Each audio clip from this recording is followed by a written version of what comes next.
La terre est rare, chère, et ceux qui en ont ne veulent pas la vendre, voire même la louer, parce qu'ils espèrent toujours que ça devienne constructible. Donc le jackpot arrive. Donc le gros problème d'installation pour les jeunes agriculteurs, hors cadre familial, c'est trouver des terres.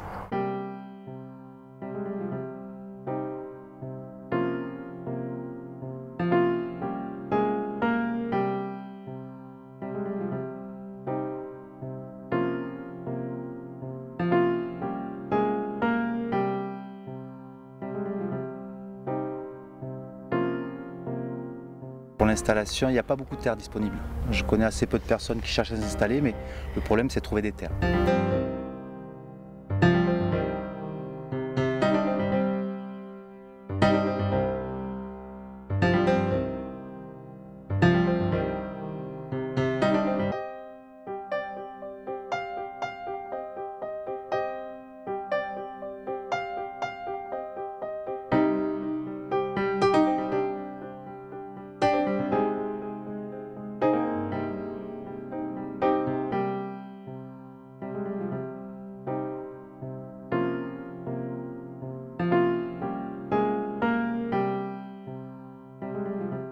Sur 10 candidats donc en formation professionnelle pour devenir agriculteur, seuls 2 ou 3 s'installent véritablement, et ce qui arrête, c'est le foncier.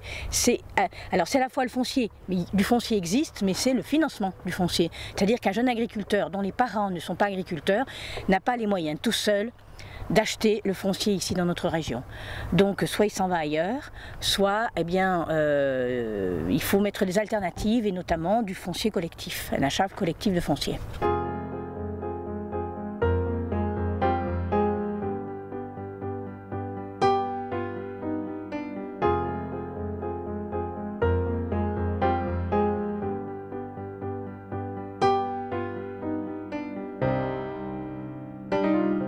La situation des agriculteurs en général est difficile. On peut comprendre qu'il y a certains agriculteurs qui se disent voilà, moi mon objectif c'est d'avoir du patrimoine. Ça fait des années que je travaille sur cette terre finalement pour rien avoir en termes de retraite.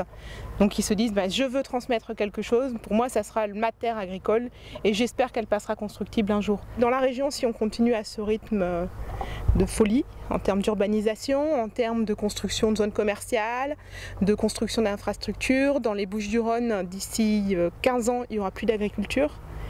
Et pour les Alpes-Maritimes, c'est dans 5 ans.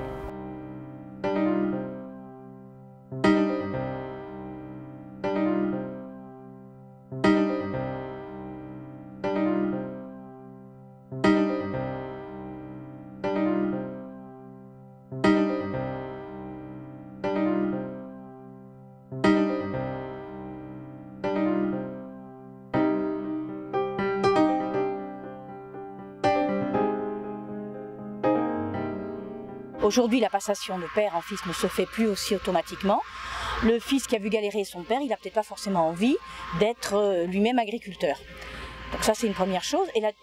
En fait, le prix du foncier a tellement augmenté par rapport au salaire ou par rapport aux rentrées financières que seuls les grands groupes ou des collectifs peuvent se porter acquéreurs de foncier.